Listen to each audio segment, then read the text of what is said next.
Hello friends, welcome to my YouTube channel. दोस्तों, इस video के अंदर अभी हम लोग जनरल नॉलेज यानी सामान्य ज्ञान के टॉप 40 क्वेश्चन देखने वाले हैं, जो कि आपके एग्जाम में पूछे जाने की संभावना सबसे अधिक है। तो आप इस वीडियो को बहुत ध्यान से लास्ट तक देखिए। चैनल पर नया है तो चैनल को सब्सक्राइब करें, जो पास वाले घंटे का निशान है उसे भी ऑन कर दें। ठीक है, तो चलिए शुरू करते हैं। देखिए, यहाँ पर हमारा पहला क्वेश्चन है, अकबर ने निम्नलिखित में से किसका निर्माण नहीं करवाया था। तो आपको इन चारों में बताना है कि अकबर ने इनमें से किसका निर्माण नहीं करवाया था। तो देखिए, अकबर ने ये मोती मस्जिद का निर्माण नहीं करवाया था और बाकी इन तीनों का निर्माण करवाया था। हुमायूं का मकबरा, बुलंद दरवाज़ा और जोधाबाई का महल, यानी इन तीनों का निर्माण किसने करवाया था। तो ये करवाया था अकबर ने। ठीक है, और मोती मस्जिद का निर्माण किसने करवाया था। तो देखिए, मोती मस्जिद का निर्माण ये करवाया था औरंगजेब ने। कब करवाया था।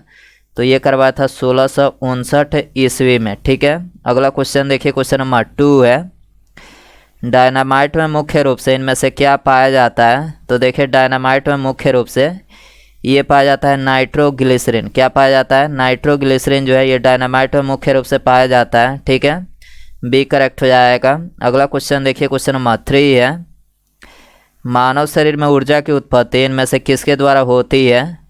तो देखिए, मानव शरीर में जो ऊर्जा की उत्पत्ति होती है वो होती है ऊतकों में ऑक्सीजन पहुंचाकर। ठीक है, ऊतकों में ऑक्सीजन पहुंचाकर मानव शरीर में ऊर्जा की उत्पत्ति होती है। ठीक है, सी करेक्ट हो जाएगा। अगला क्वेश्चन है, विश्व के सबसे पहले महिला प्रधानमंत्री इनमें से कौन थे। तो देखिए, विश्व के सबसे पहले जो महिला प्रधानमंत्री थे वो थे सिरिमाओ भंडार नायके थे, जो कि श्रीलंका के थे और श्रीलंका की ये 3 बार प्रधानमंत्री बने थे। और इनका देहांत कब हुआ था। तो इनका देहांत जो है ये हुआ था 10 अक्टूबर सन 2000 को जो है इनका देहांत हुआ था। ठीक है, ये करेक्ट हो जाएगा। अगला क्वेश्चन है, किसी भी स्थान के पर्यावरण पर कारकों का नियंत्रण इनमें से किसके द्वारा होता है।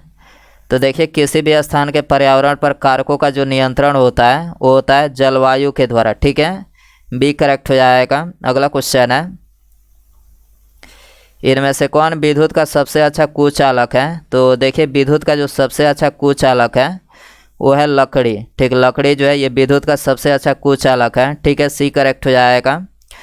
और विद्युत का सबसे अच्छा सुचालक क्या होता है। तो देखिए, विद्युत का जो सबसे अच्छा सुचालक होता है वो होता है चांदी। ठीक है, अगला क्वेश्चन है,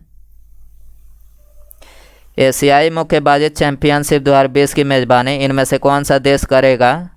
तो देखिए, एशियाई मुक्केबाजी चैंपियनशिप 2020 की जो मेज़बानी करेगा वो करेगा भारत। ठीक है, डी करेक्ट हो जाएगा। अगला क्वेश्चन है,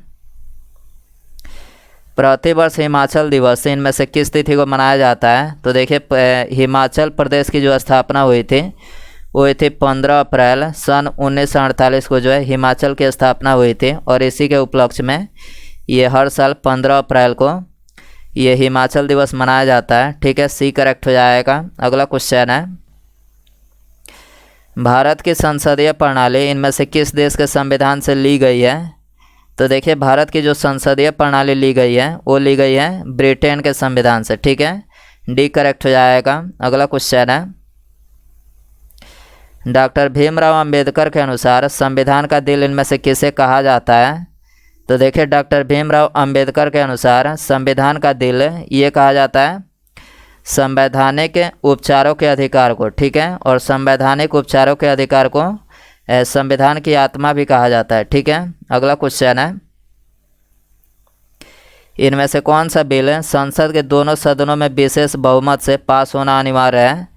तो देखिए, भारतीय संविधान के अनुच्छेद 268(2) के अनुसार संविधान संशोधन संबंधी बिल जो है ये संसद के दोनों सदनों में विशेष बहुमत से पास होना अनिवार्य है। ठीक है, डी करेक्ट हो जाएगा। अगला क्वेश्चन है,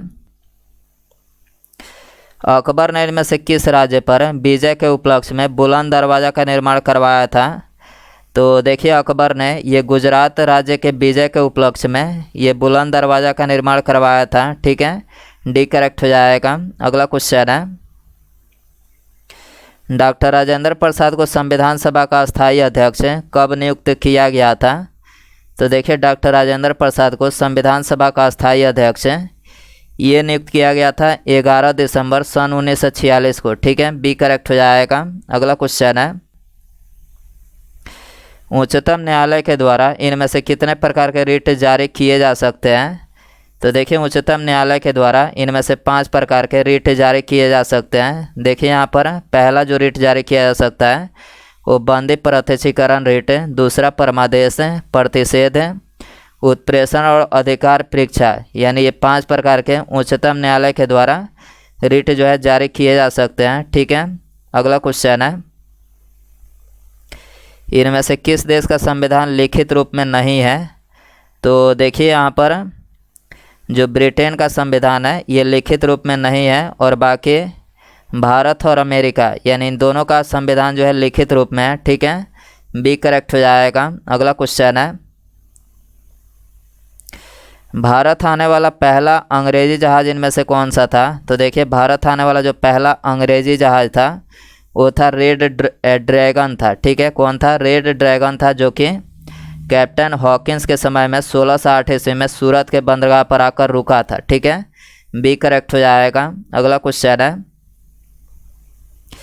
दिल्ली सल्तनत पर इनमें से कितने राजवंशों ने शासन किया था? तो देखिए दिल्ली सल्तनत पर इनमें से 5 राजवंशों ने शासन किया था। पहला गुलाम वंश, तुगलक वंश, खिलजी वंश, सैयद वंश और लोधी वंश, यानी कुल 5 राजवंशों ने ये दिल्ली सल्तनत पर राज किया था। ठीक है, सी करेक्ट हो जाएगा। अगला क्वेश्चन है,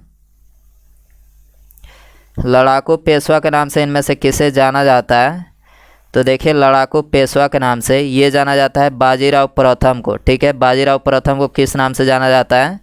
तो लड़ाकू पेशवा के नाम से जाना जाता है। ठीक है, ये करेक्ट हो जाएगा। अगला क्वेश्चन है, दिल्ली सल्तनत का उदारक यानी प्रभुता संपन्न सुल्तान इनमें से किसे माना जाता है? तो देखिए दिल्ली सल्तनत का उदारक प्रभुता संपन्न सुल्तान जो है ये माना जाता है इल्तुतमिश को। ठीक है, सी करेक्ट हो जाएगा। अगला क्वेश्चन है, ज्ञानपीठ पुरस्कार का प्रारंभ इनमें से किसने किया था? तो देखिए ज्ञानपीठ पुरस्कार का प्रारंभ ये किया था शांति प्रसाद जैन ने। किसने किया था? शांति प्रसाद जैन ने किया था। ठीक है, सी करेक्ट हो जाएगा। अगला क्वेश्चन है, भारत की सबसे पुरानी नदी घाटी परियोजना इनमें से कौन सी है? तो देखिए भारत की जो सबसे पुरानी नदी घाटी परियोजना है वो है दामोदर नदी घाटी परियोजना। ठीक है, सी करेक्ट हो जाएगा। अगला क्वेश्चन है, रेलवे ब्रॉडगेज की 2 पटरियों के बीच की चौड़ाई इनमें से कितनी होती है? तो देखिए रेलवे ब्रॉडगेज की 2 पटरियों के बीच की जो चौड़ाई होती है वो कितनी होती है? तो होती है 1.676 मीटर। कितनी होती है? 1.676 मीटर होती है। ठीक है, सी करेक्ट हो जाएगा। अगला क्वेश्चन है, गांधीवादी अर्थव्यवस्था इनमें से किस सिद्धांत पर आधारित है? तो देखिए गांधीवादी जो अर्थव्यवस्था है ये ग्रामीण सहकारिता के सिद्धांत पर आधारित है। ठीक है, डी करेक्ट हो जाएगा। अगला क्वेश्चन है,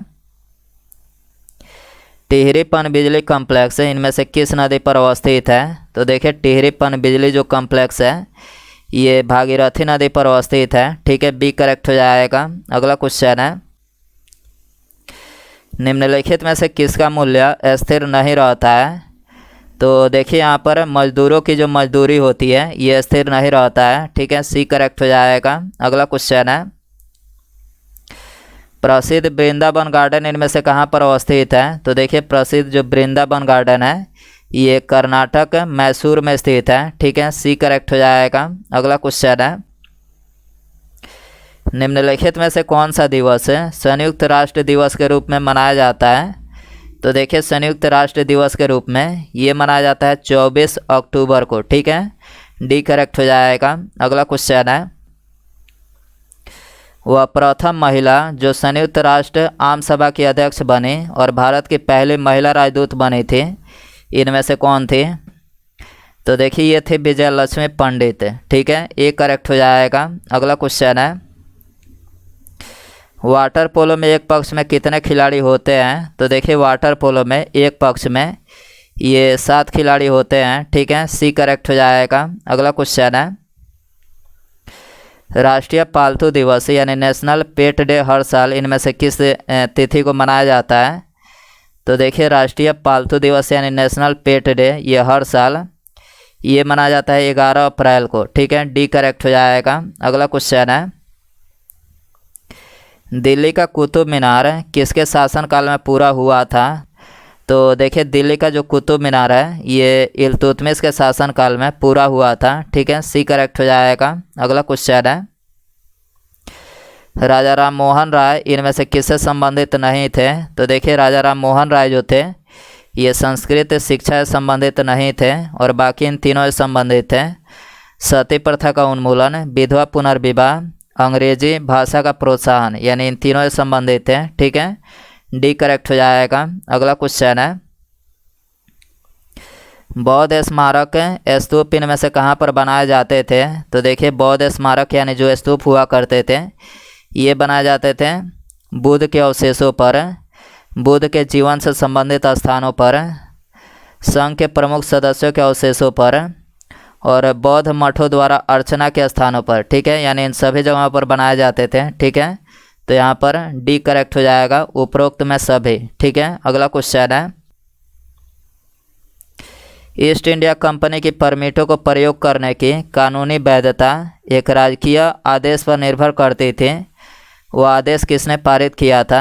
तो देखिए उस आदेश को ये पारित किया था फारूक सियर ने। किसने पारित किया था? फारूक सियर ने पारित किया था। ठीक है, सी करेक्ट हो जाएगा। अगला क्वेश्चन है,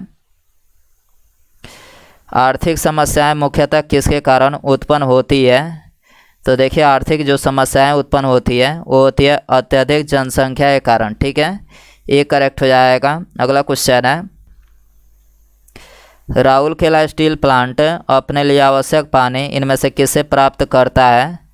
तो देखिए राउरकेला स्टील प्लांट अपने लिए जो आवश्यक पानी प्राप्त करता है वो प्राप्त करता है हीराकुंड बांध से। ठीक है, ये करेक्ट हो जाएगा। अगला क्वेश्चन है, इनमें से कौन सा एक नहर नहीं है? तो देखिए आपको इन चारों में बताना है कि इनमें से कौन जो है एक नहर नहीं है। तो देखिए यहाँ पर जो चौथा ऑप्शन दिया गया है राइन, तो राइन क्या है? ये एक नदी है। ठीक है, और बाकी ये तीनों क्या है? ये नहर है, कील नहर, सुएज नहर और पनामा नहर। ठीक है, ये तीनों क्या है? नहर है। डी करेक्ट हो जाएगा। अगला क्वेश्चन है, अजंता की गुफाएं इनमें से किस काल में निर्मित की गई थी? तो देखिए जो अजंता की गुफाएं हैं ये गुप्त काल में निर्मित की गई थी। ठीक है, ये करेक्ट हो जाएगा। अगला क्वेश्चन है, अशोक के शिलालेखों में इनमें से किसकी जानकारी मिलती है? तो देखिए अशोक के शिलालेखों में ये विदेश नीति, जीवन वृत्त और आंतरिक नीति, यानी इन तीनों की जानकारी मिलती है। ठीक है, डी करेक्ट हो जाएगा। उसके बाद यहाँ पर हमारा अगला क्वेश्चन है, इनमें से किस मौर्य शासक ने यूनानियों को भारत से बाहर निकाला था? तो देखिए यहाँ पर आपको चार ऑप्शन दिया गया है।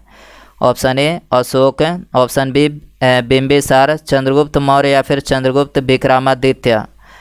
तो दोस्तों आप इसका आंसर जो है कमेंट बॉक्स में ज़रूर बताएं और आप इनमें से कितने क्वेश्चन सही कर पाए हैं ये भी कमेंट्स में बताएं। और चैनल पर नया है तो चैनल को सब्सक्राइब करें, जो पास में घंटी का निशान है इसे भी ऑन कर दें। ठीक है, थैंक्स फॉर वॉचिंग।